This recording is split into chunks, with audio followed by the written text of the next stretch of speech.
Okay, hey, and welcome to a special episode of the PokePopCast. We're here at the World Championships in Nashville. It says right there, Nashville, 2018. I'm here with Rich Walkoski, who's also known as Big Daddy Snorlax. Rich is one of the founding members of Team Compendium, and has also been the head judge, or judge lead as they call it now, at every single World Championship. Yep, depending on who you talk to. 15 this year if you're talking to the Pokemon Company. 16 if you remember the one Worlds that was in Seattle. I count the one at Worlds. Were you the head judge of that too? We didn't actually even have head judges. Back then it was the very first Worlds, and we had people from the Wizards of the Coast company that served in the capacity of head judge, I guess, although they just called them Wizards of the Coast employees. How many players did they have at that first World Championship? You know, I was trying to think about that, but it certainly was a lot smaller. Probably less than 500, probably less than 300. Actually. Yeah. What we wanted to talk about with Rich today was taking judging to the next level. So, you know, you've been judging for a while, you've looked at all the resources, you know your resources, you know the rulings, you can quote chapter and verse of the penalty guidelines. Does that make you the best judge you can be, or can we move on to the next level and become a better judge? So that's kind of what we want to discuss today. So, Rich, before I start asking any questions, is there anything you have that you want to start off on the topic? Well, just to provide a tiny bit more background. So we talked about that very first Worlds back in 2002, and that were the first Worlds in 2004 if you count the Pokemon Company ones. We didn't have the resources you just mentioned, Mike. We didn't have a judge manual. We didn't have a penalty guideline list. We didn't have procedures to do much of anything.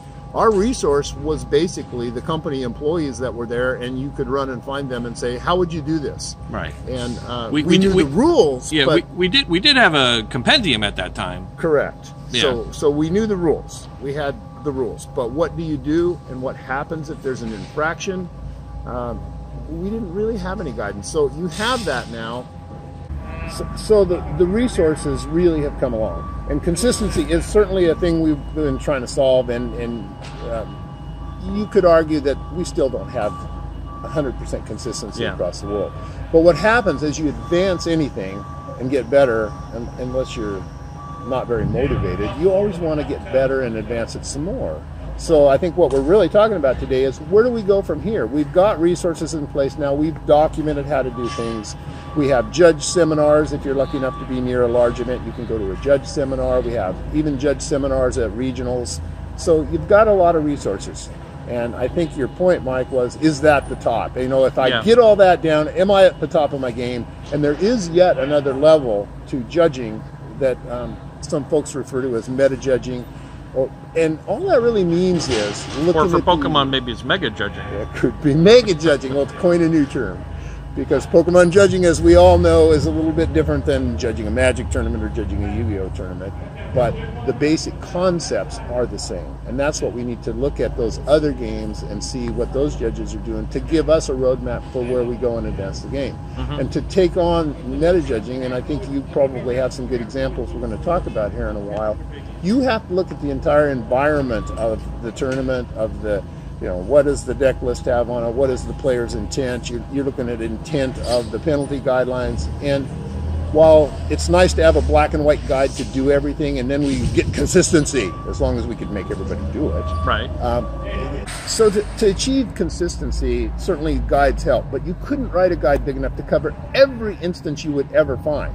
So we've talked to a lot of judges about penalty guidelines or just guidelines. You need to interpret those. And that is the beginning of meta judging. You're really starting to interpret the intent of something and apply it. The danger there is, if we don't do that right and have some good guidance and sideboards and teach this to people, all the consistency gains we've made over those 15 years are going to start eroding away, because people are going to take it off in different directions. Yeah, and that's not what we're talking about, doing whatever you think is the right thing. Yeah, well, that's the danger, and it's some people would say a slippery slope, but it's kind of like where you need to get to as you get better, and I guess it incorporates my rule number 0, which is, what are we trying to accomplish here? Correct. and not just memorizing and knowing every dotted I and crossed T in the penalty guidelines, but knowing why that rule is there and what that rule is trying to accomplish. Correct. And that's not always intuitive to read the rules. So there are some ways you can find that out. You can talk to other judges that have been doing it a long time that have had to ponder that question. You know, what is this rule really trying to tell us? So you can use your mentors, but you really have to work hard to understand a lot of different things, because it's not just understanding what's the intent of that penalty guideline, what does that mean. You can actually go beyond that, and we should try to figure out some examples here. I think you talked about drawing a card example or something. All right, so Rich, you just said an example. So one example that comes up a lot is an example of a deck list issue where a player has 4 of a Pokemon in their deck, and 2 of them, say, are the Pokemon from a set, and 2 of them are a promo version of that same card, where literally in game terms the 2 cards are identical, and on the deck list they've written 4 times, either 4 times the promo version or 4 times the set version.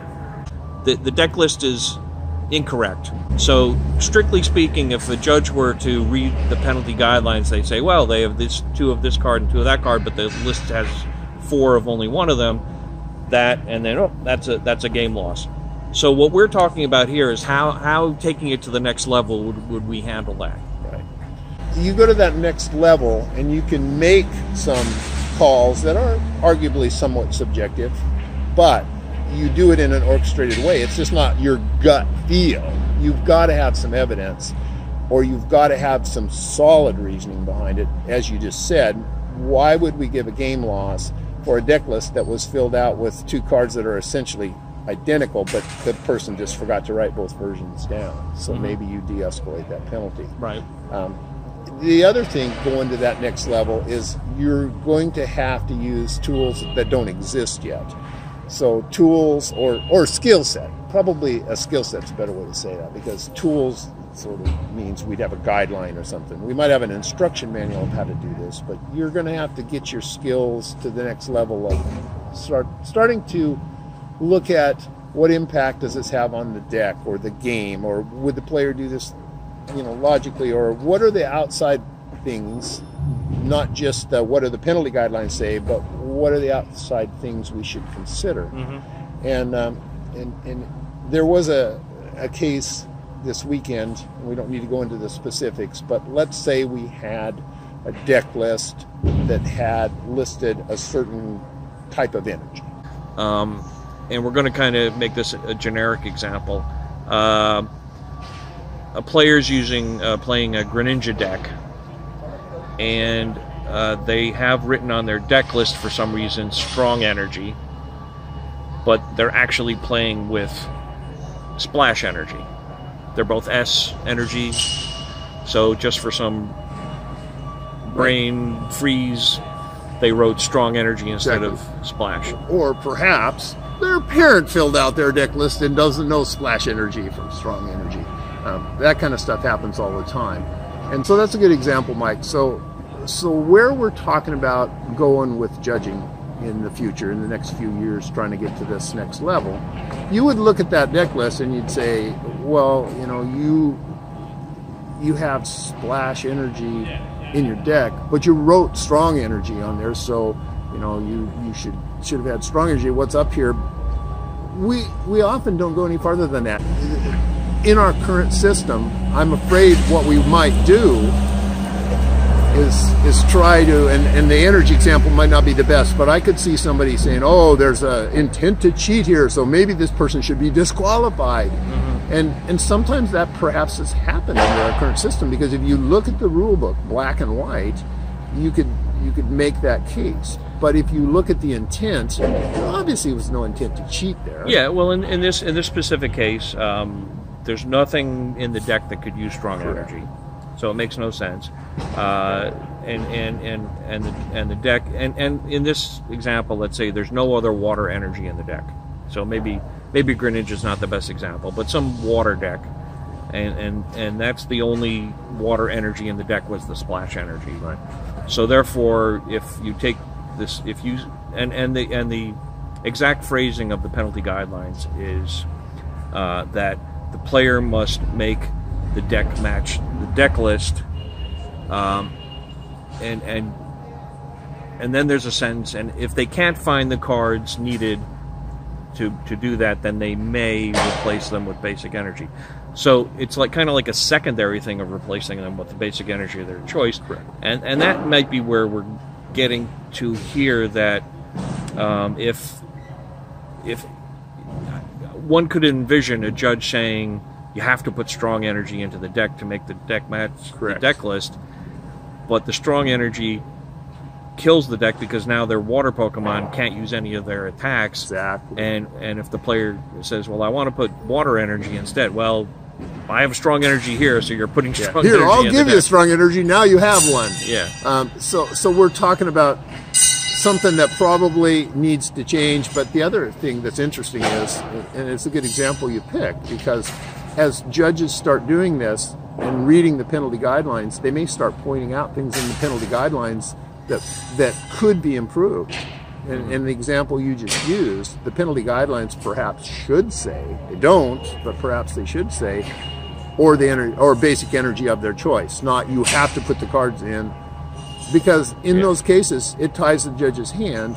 If you go to that next level where you're giving the judges the ability to use some of that analysis beyond just what's black and white, then now we have the guidelines at odds with what the judges probably should do in that.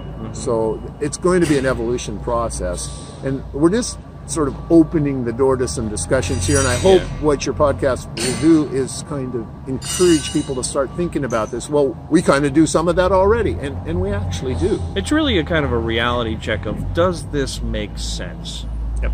And you should always be aware of the implications of what you're doing and not doing something thoughtlessly. Yes. So what we're really advocating here, and you made the point earlier, and I want to be very clear here, because we're going to have, your viewership will include everybody from seasoned judges that have been to all 15 Worlds to folks that started judging last year, or folks that may want to start judging.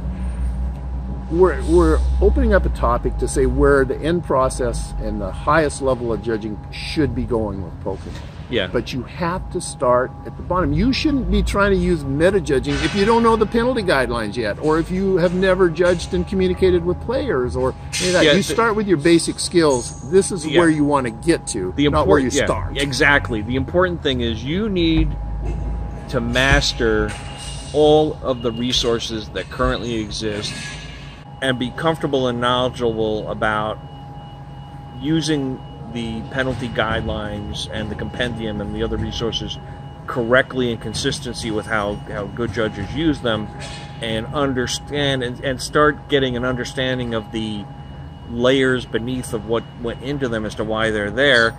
And then after you master that, that's when you can start looking at what's the next level for this kind of stuff. So it's really not something to jump into the deep end of the pool. Exactly. And what we're really talking about is not changing or throwing out the penalty guidelines, because the penalty guidelines are critical and must and should be followed 99.9% of the time. Absolutely, that's the foundation. That's the foundation. What we're talking about is knowing when it is appropriate to de-escalate, and that's basically it. There are times when it's appropriate to de-escalate, and always be aware of those occasions. And there's also times when it's appropriate to escalate. Right. So, and that's really the main point we're talking about here, I would think. Right, we are. And I say we're not there yet, and I do believe that, but it's not like we haven't scratched the surface, because judges do escalate and de-escalate penalties right now, and they do it on the basis of a lot of the stuff we're talking about: analysis of the situation, what's the game state, what's the deck, what's the intent here, what do the penalty guidelines say, and what is the intent of the penalty guideline. We're doing some of that, but I think we've got to be able to get people to the place where they're comfortable doing more of that. And there are some people, I guess you could argue, that are comfortable doing that now. They'll make up their own rules. That's not what I'm advocating. Yeah. Just do it. I'm a good judge, so I can, make this call. Yeah, well, definitely it's very important to state here that the penalty guidelines are very good. If you're going from the mindset that I know better than the penalty guidelines, that's the wrong mindset. Absolutely. The penalty guidelines are very good. They've been worked on and improved over the years.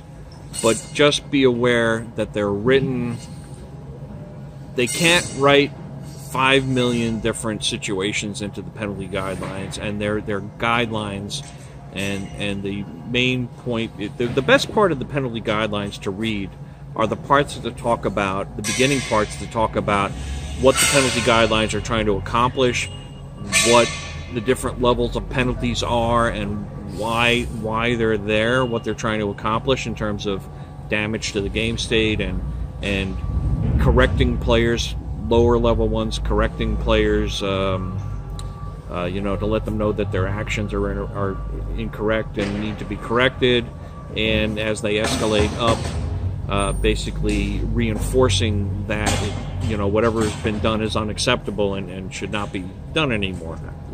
And so if you understand that part of the penalty guidelines, then you've got a much better handle on when it's appropriate to escalate and de-escalate. Right. So to start our wrap up here and kind of finish this off, another way to look at this perhaps is the kind of concept we're talking about is when somebody comes up to you and says, maybe you're the head judge of the event, you've been judging a long time, somebody comes up, a younger judge, and says, well, the players did X, Y, and Z, and I looked in the penalty guidelines under gameplay errors, and none of them are listed in there. Well, you're going to have to figure out where it goes. So you have to look at what they did, what it did to the game state, and then look at those other examples and figure out, well, these examples are pretty much what level of impact it had on the game state, so it fits in the gameplay error major. Yeah. And then that's the penalty we had. That wasn't written in there, that specific example, but we used all the resources available to us, including what's going on in the game, what impact did it have on the game, and we determined, it should be at this level of penalty. So that's really the opening into what we're talking about here. Mm-hmm. And there are judges that do some of that now. There's judges that do quite a bit of that now. But what we're talking about is kind of formalizing that process with some guidance of when is it appropriate. And because it's more of a subjective thing than an objective thing, we're not going to be able to write it down other than guidance. Yeah. And so it's kind of scary to go there. But what it really will do, and the other thing, in my last thought here is, one of the biggest resources you use when you go to that level is that we want our events to be fun, fair, and fast, ultimately. If it's not fair to rule two different ways, we shouldn't do that. Yeah. If it's not fun to sit there for 20 minutes while a judge tries to figure something out, that's not much fun. And it's not very fast either. So what we want to do is get people to consider the game, consider all the things, make sure that they're maintaining some consistency, but not be afraid to say, this is not the right penalty for this infraction. Mm-hmm. I know there's reasons to de-escalate this, or I know there's reasons to escalate this. Right. That's really the concept we're trying to sort of open discussions on here. And where we go is going to be exciting, because the level of judging from that very first Super Trainer Showdown that we judged years ago, Mike, together. It has just come so far. The crew we had here at Worlds this year in 2018 was an amazing crew. They were cohesive, they helped each other, they supported each other, but they also treated the players in a way that every player that walked out of here felt special. They felt like those judges were there to support me, not those judges were there to lower the boom on me. And that's what we all really want, I think, out of this game. So to do that, though, we're going to have to go to that next level where we're able to make some of those calls that, in the right circumstance, make sense. Yeah. And in that circumstance are fair to the player and have that more enjoyable experience. Yeah, sounds good. Okay, cool. Thanks, Rich. Thank you, Mike. All right, bye-bye.